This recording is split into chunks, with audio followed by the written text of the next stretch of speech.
করে না, টাকা ছাড়া কোনো সাংবাদিক সামনে আসে না। টাকা দিবেন, সব আসবে। মানে কোনো সাংবাদিক ঘুষ খেয়েছে? হ্যাঁ, আপনার চাইছে। হ্যাঁ, আমার কাছে চাইছে, আমি দিনই আমার নিউজ হয়নি, না হলে এতদিন আমি বসে আছি। 485 দিন। কোন চ্যানেলের সাংবাদিক আপনার কাছে টাকা পেয়েছে বলেন একটু? কোনো চ্যানেল কি বলবো আমি, আপনার ক্রাইম বিচিত্রা, আপনার এই ইয়েতে, আপনার মতিঝিলে ওখানে অফিস, সে আমাকে এখানে ভিডিও করে নিয়ে গিয়ে বললো যে আমরা একটা বিচিত্রা দিব, দিয়ে আমাকে ডেকে নিয়ে গিয়ে সে সব কিছু নাম্বার টাম্বার নিয়ে, আসামিদের নাম্বার টাম্বার নিয়ে, কাগজপত্র নিয়ে বলছে যে দেখেন আমরা তো এটা পত্রিকাতে ছাপাবো, আমাদের টাকা পয়সা আছে, রাজশাহী ডিসির কাছে পাঠাবো, বিভিন্ন জায়গাতে পাঠাবো, তাহলে এটা তো একটা খরচ দিতে হবে আপনাকে। তা আমি বললাম না বাবা, আমি 1 টাকাও দিতে পারবো না। তো আমাকে বললো যে না, আমি আপনার নিউজ করতে পারবো না। তারপর নাম কি? এখন উনার নামটা আমি ভুলে গেছি, দাঁড়িয়ালা ছিল। আর কোন কিসের সাংবাদিক? তারপরে আপনার রূপসী বাংলা, হ্যাঁ, তারপরে বিভিন্ন চ্যানেলে, এই যে আপনার সময় ইয়া, টাকা চেয়েছে।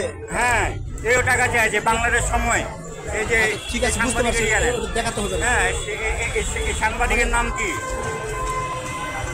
শামসুদ্দিন হুদা বিশ্বাস। হ্যাঁ, এই আমার কাছে সিনিয়র রিপোর্টার, এও আমার কাছে টাকা চাইছে।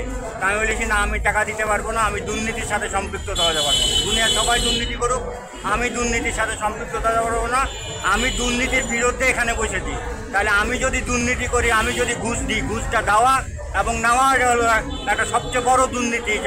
তাহলে আমি যদি দিই, তাহলে আমি আবার মিথ্যা অভিযোগ, আমার অভিযোগটা মিথ্যা হয়ে যাবে। তাহলে আমি কাউকে দিইনি, এই কারণে নিউজ করতে সাংবাদিকরা টাকা চাচ্ছে। অনেকে চাইছে যে আপনি টাকা না দিলে আমরা আপনার নিউজ করব না। তাহলে আমি যখন দিইনি, আমার নিউজ এই পর্যন্ত কোনো সাংবাদিক, কোনো প্রেস নিউজ হয়নি। যা হয়েছে ইউটিউবার হয়েছে, এবং তারাও টাকা চাইছে, টাকা দিইনি। তারা 10 মিনিটের রেকর্ডিং করে নিয়ে 2 মিনিট 1 মিনিটের কথা অডিট করে 2 মিনিট 1 মিনিটের কথা ছেড়ে আমাকে আরও নোংরা বানিয়েছে সমাজের কাছে। এটা কি সাংবাদিকতার পরিচয়? এটা তো সাংবাদিকতার পরিচয় না। সাংবাদিকতা সত্য উদ্ঘাটন করবে। তাহলে সত্য উদ্ঘাটন করার থেকে মিথ্যার কাছে টাকা খেয়ে সত্যকে মিথ্যা বানিয়ে দিচ্ছে। তাহলে এই সাধারণ জনগণ যাবে কোথায়? এবং এই বাংলাদেশের সভ্যতা কী করে পরিবর্তন হবে? যেখানে সাংবাদিকরা বলে আমরা জাতির বিবেক, যদি সাংবাদিকরা জাতির বিবেকই হতো, তাহলে এতগুলি মিডিয়া বাংলাদেশে আছে, একটা মিডিয়া তো আমার একটা প্রেস নিউজ হলো না। কেন হলো না? এটারও নিশ্চয় কারণ আছে। যেহেতু আমি টাকা যদি দিতাম, আমি এখন যদি 10,000 টাকা দিই, 5টা প্রেস নিউজ রিপোর্টার চলে আসবে।